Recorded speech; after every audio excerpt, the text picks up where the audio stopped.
Hi guys, welcome back to my YouTube channel. This is the first video from my course Everything about German Nouns. Hallo Leute, willkommen zurück zu meinem YouTube Kanal. Das ist das erste Video aus dem Kurs rund Nomen. There are 4 cases in German language: Nominativ, Accusative, Dativ and Genitiv. Es gibt 4 Fälle in der deutschen Sprache: Nominativ, Akkusativ, Dativ und Genitiv. Today we will talk about subject and object, and it means we are going to talk about nominative and accusative cases. Heute sprechen wir über das Subjekt und Objekt, und das bedeutet, wir sprechen über Nominativ und Akkusativ. I begin with the simple sentence. Ich fange mit einem einfachen Satz an. Der Gast trinkt einen Saft. The guest drinks a juice. So, nominative has 2 questions. Who and what? Nominativ hat 2 Fragen. Wer und was? Who for the person and what for a thing. Wer für Person, was für eine Sache. Nominative is always a subject. So, the guest is a subject. Nominativ ist immer ein Subjekt. Der Gast ist ein Subjekt. Nominativ, Subjekt. And you always can have only one nominative in the sentence. So, only one subject in the sentence. Man hat immer nur einmal Nominativ in einem Satz. Immer nur ein Subjekt in einem Satz. The next case we are talking about is Accusative. Der nächste Fall, den wir besprechen, ist Akkusativ. Accusative is always the object. Akkusativ ist immer ein Objekt. Accusative also has 2 questions, and in English it sounds the same. It's also who for person and what for a thing. Die erste Frage ist wen für Person und die zweite was für eine Sache. Let's look at our sentence again. Der Gast trinkt einen Saft. So now we know the guest is the subject. Wir wissen, der Gast ist ein Subjekt. What is a juice? Einen Saft ist the object. Einen Saft ist das Objekt. And now you can see how to use the questions. The guest drinks what? What is your object? A juice. Der Gast trinkt was? Einen Saft. You have already one person subject. This is the guest.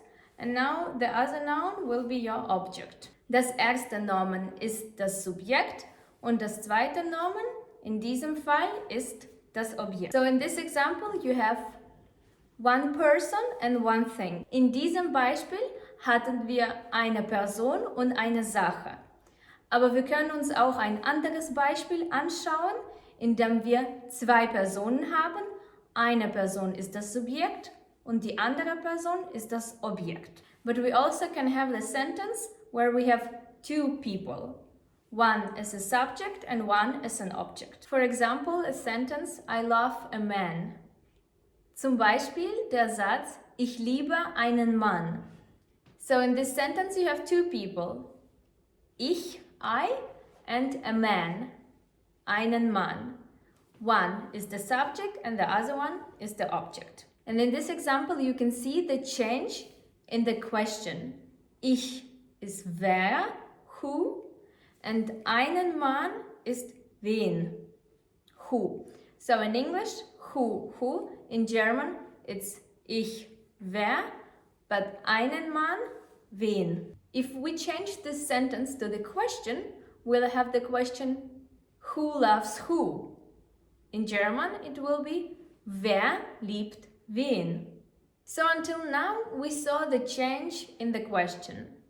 Wer, wen? Bis jetzt haben wir eine Änderung in der Frage gesehen. The same change you can see in the article. Die gleiche Änderung sehen wir in den Artikeln. The good news is, the change is only for masculine in accusative case. Die gute Nachricht ist, dass man die Änderung nur in maskulin im Akkusativ hat.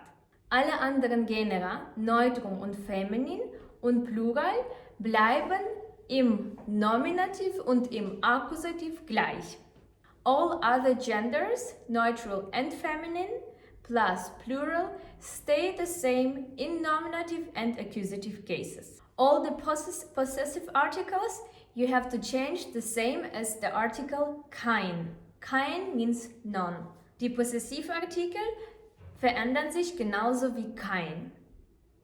Sie liebt ihren Mann. She loves her husband.